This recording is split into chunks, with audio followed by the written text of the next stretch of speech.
पुराणों में कहा गया है कि सृजनकर्ता ब्रह्मा ने जब सृष्टि का निर्माण किया उस समय सृष्टि तो बनी, परंतु उस पर किसी भी प्रकार का संगीत न होने के कारण सृष्टि नीरस एवं भाव शून्य नजर आई।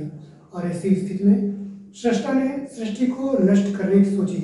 तब पालनकर्ता विष्णु ने ब्रह्मा को सृष्टि के संचार के लिए कला की देवी सरस्वती का आह्वान करने के लिए कहा। सरस्वती ने सृष्टि में चारों ओर संगीत का संचार किया और यह नीरस सृष्टि संगीतमय हो गई।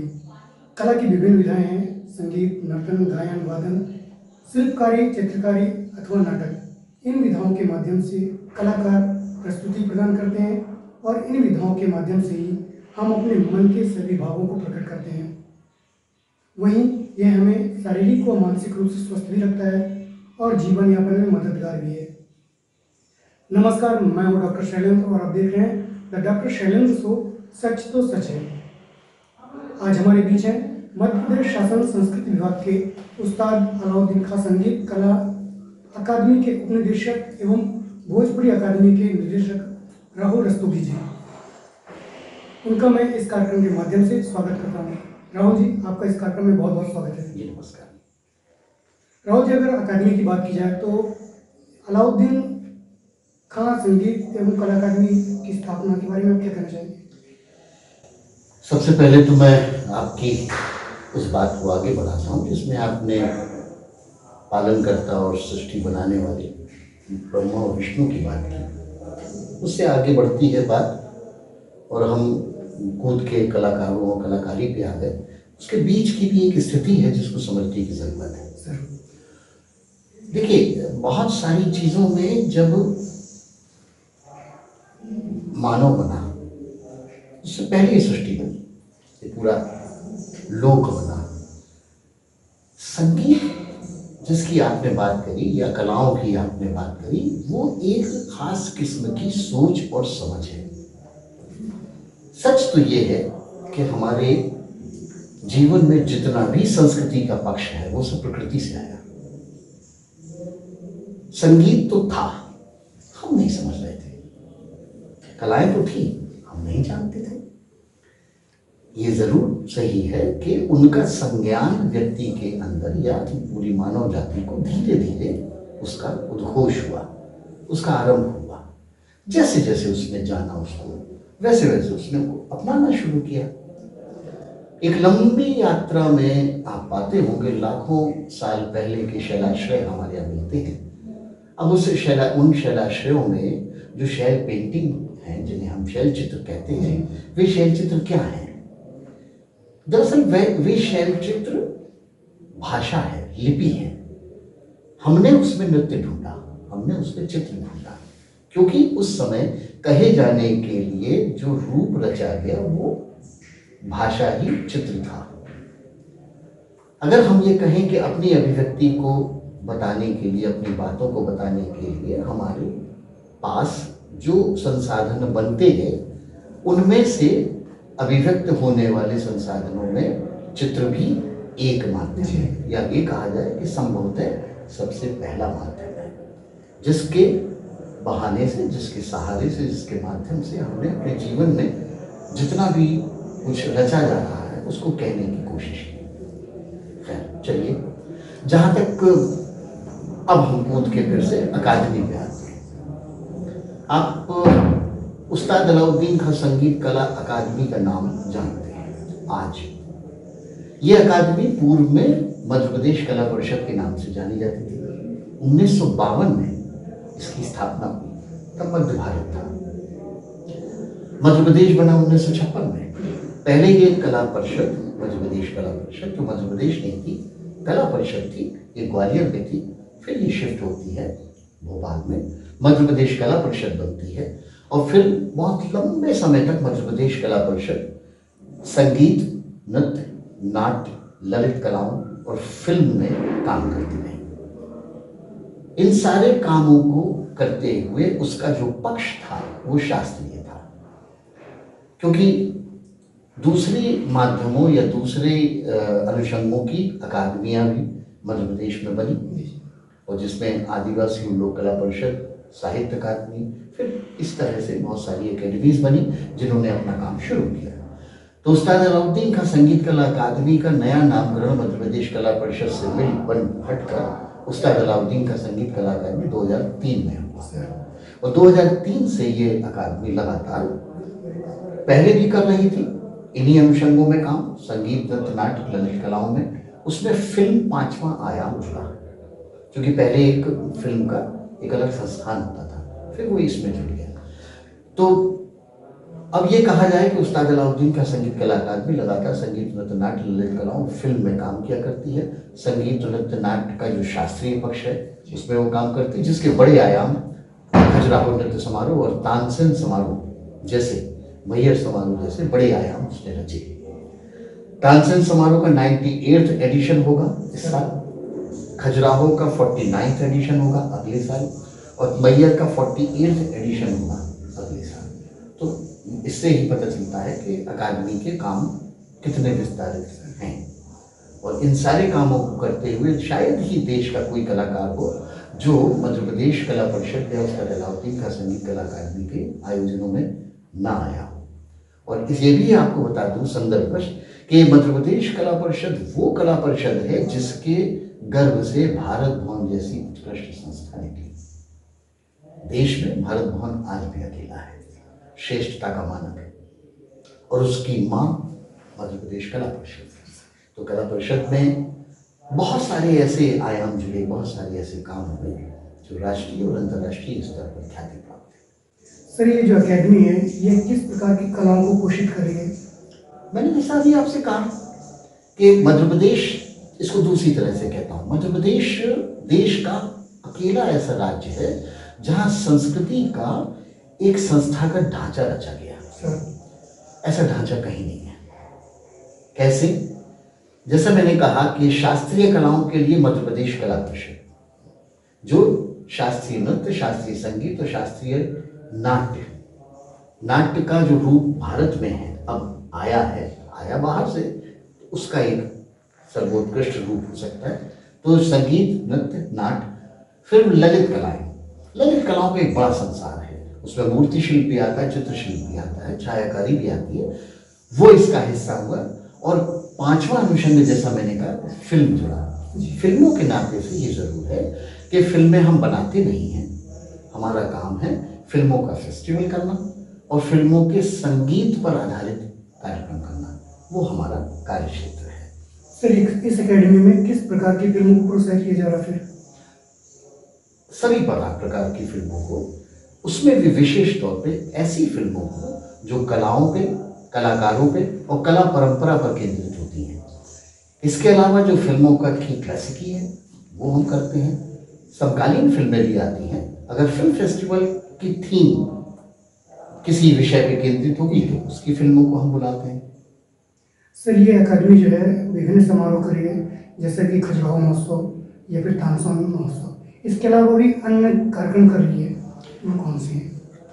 आप अगर कार्यक्रमों के नाम जानना चाहते हैं तो नाम मैं बता देता हूँ। इंदौर में हम करते हैं, उस्ताद अमीर खां पर केंद्रित एक समारोह होता है, उन पर एक को समर्पित होता है, उसका नाम है राग अमीर। मैयर में हम करते हैं उस्ताद अलाउद्दीन खां समारोह, जैसा मैंने बताया 47th एडिशन है, जिसमें संगीत और नृत्य दोनों होते हैं। बैजू बावरा के नाम से चंदेरी में करते हैं, जिसमें संगीत और नृत्य दोनों होते हैं।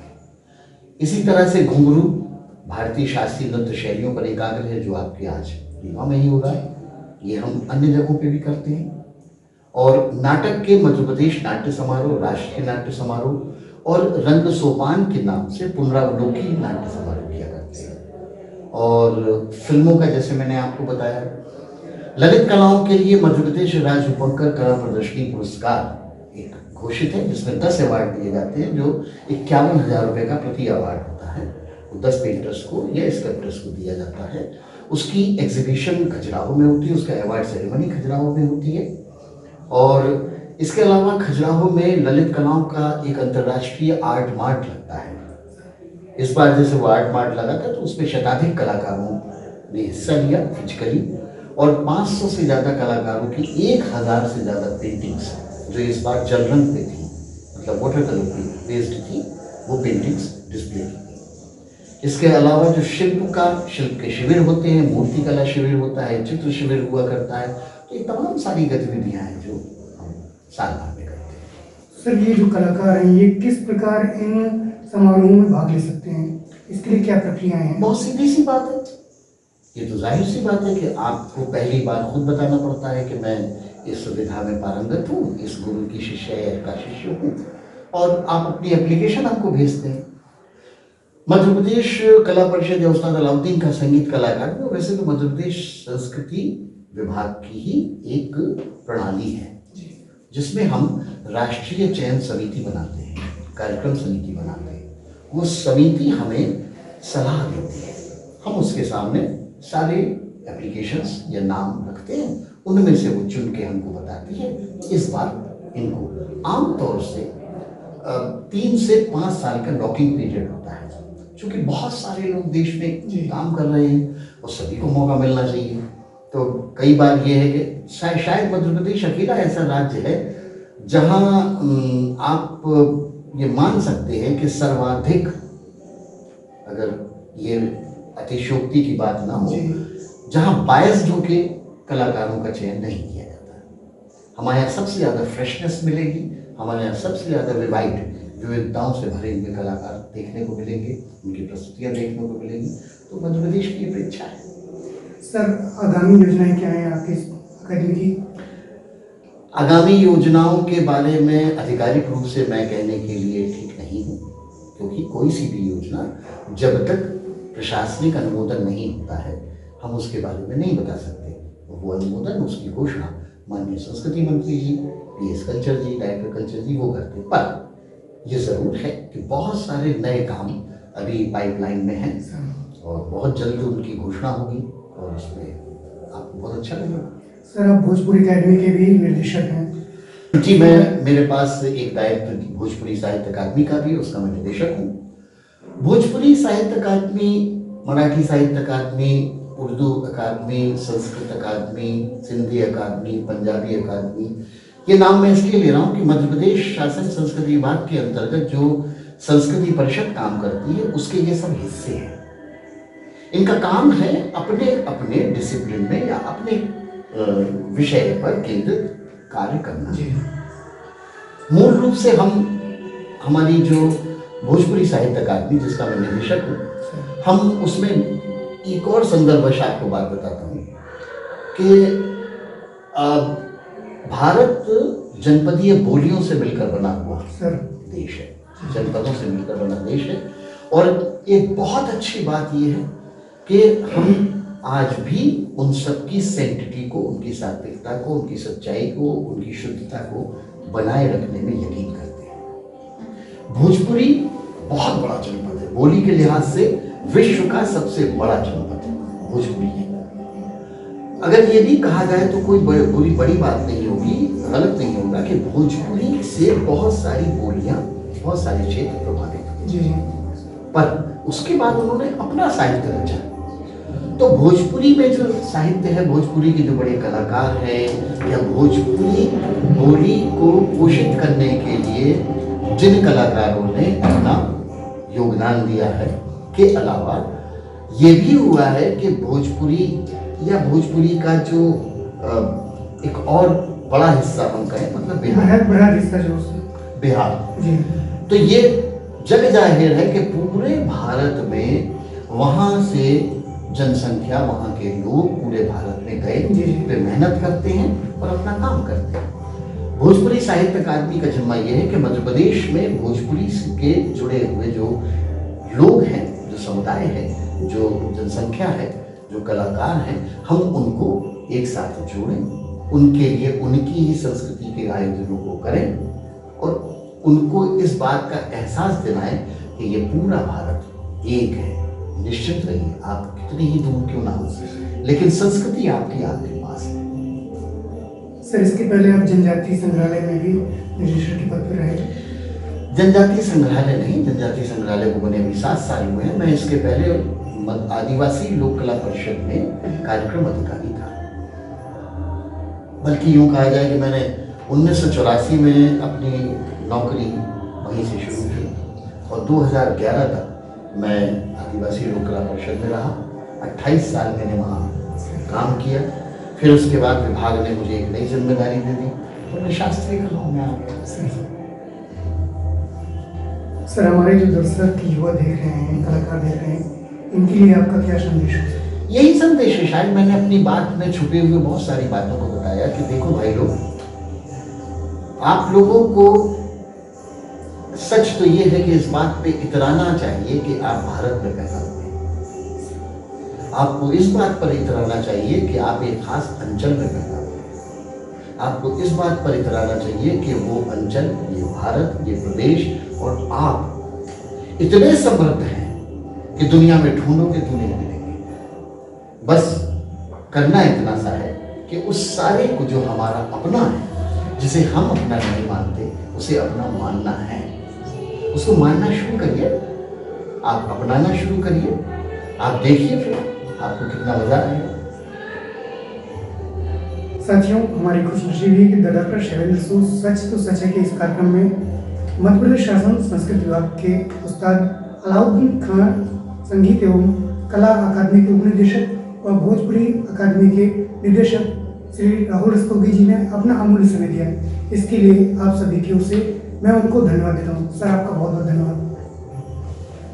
सच तो सच है में बस आज इतना ही। पुनः आपसे मुलाकातें होती रहेंगी। तब तक के लिए हमें इजाजत दीजिए। नमस्कार, आदाब, सत श्री अकाल।